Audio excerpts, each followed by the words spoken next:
What is in us, in Homo sapiens, that enabled the emergence of culture 50,000 years ago? Why did human evolution favour such a thing? And how do we study it? Recently, Associate Professor Mark Nielsen, myself, and honours student Rosie Elkins published our findings on this very topic. So how do we figure out what maintains 50,000 years of human culture? Well, in this instance, we turn to children. Children are unique because their faculties of mind are still developing, and studying when and how those faculties emerge allows us to answer our question. If we observe the emergence of a quality of mind, it can have implications for our predictions. In this instance, how does the mind help maintain cultural knowledge?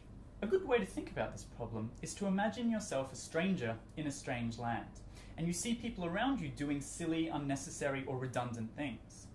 Do you ignore their actions and carry on doing what you're already doing? Or do you do what everyone around you is doing? Most of us, even if we didn't understand the purpose of the actions, would tend to play along. We have a tendency to copy those around us. But why do we copy when we don't understand?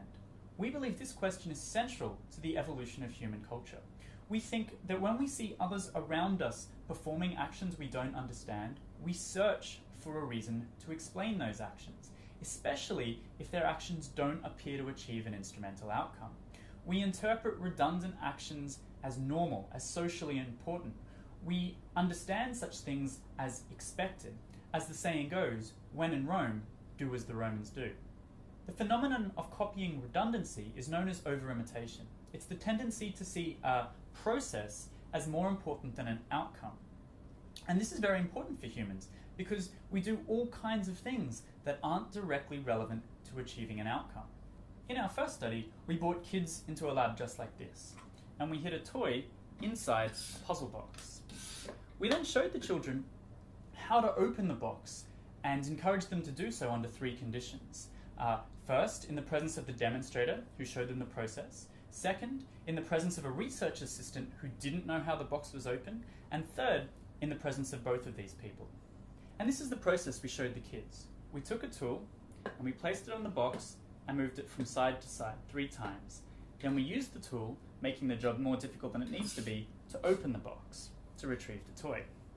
Now, if kids were only concerned with getting the toy out of the box, they would skip the redundant actions, especially when the person who showed them the process was absent. But if, as we believe, they interpret the actions as socially normal, as expected of everyone, they'll show everyone, including the research assistant who doesn't know what the process is. The kid is in effect saying, "This is Rome, and I am a Roman." So what did we find? Well, it didn't seem to matter who was watching, whether it was the demonstrator, a research assistant who didn't know what was going on, or both people. In all conditions, kids used the tool at equal rates, they all opened the box at equal rates, and they all performed the redundant actions at equal rates. But just to be sure, we ran a second study. The second study was very much like the first with one major difference. We moved the redundant actions to the end. We used the tool to open the box, we placed the tool inside and then performed the redundant actions, and then retrieved the toy. Here it's super clear that the redundant actions don't help to achieve the outcome. But if kids still perform those actions, we have to assume they're doing so for reasons other than achieving the outcome. We predict they're doing it for social reasons. But what did we find? Well, it didn't matter who was watching the child. Kids still used the tool at equal rates, and they still all opened the box. We did find that they performed the redundant actions at lower rates, but it still didn't matter who was watching. So what does this add to the story? Well, kids over-imitate very robustly.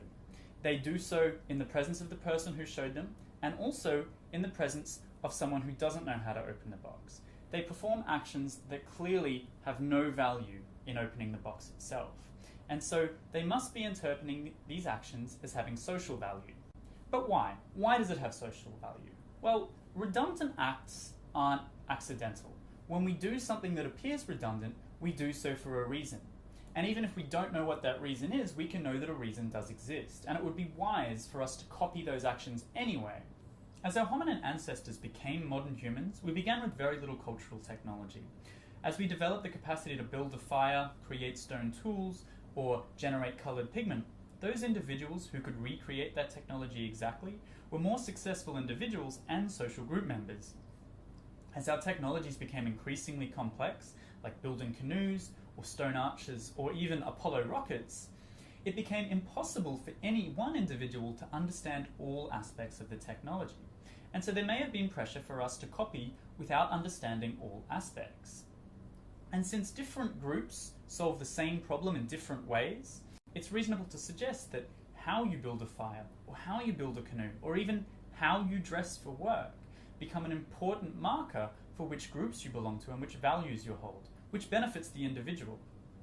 Thus, there was pressure on us to copy exactly, and as a result, our culture accumulated and built up until eventually it exploded. As a result, grunts became languages which belonged to different groups. Stone tools became mighty machines, and unsophisticated shelters were succeeded by towering cathedrals, mosques, and temples.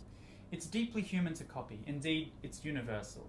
And to begin to understand this behaviour within us is to begin to understand that which has made our species so successful, and so different from even our closest non-human relatives.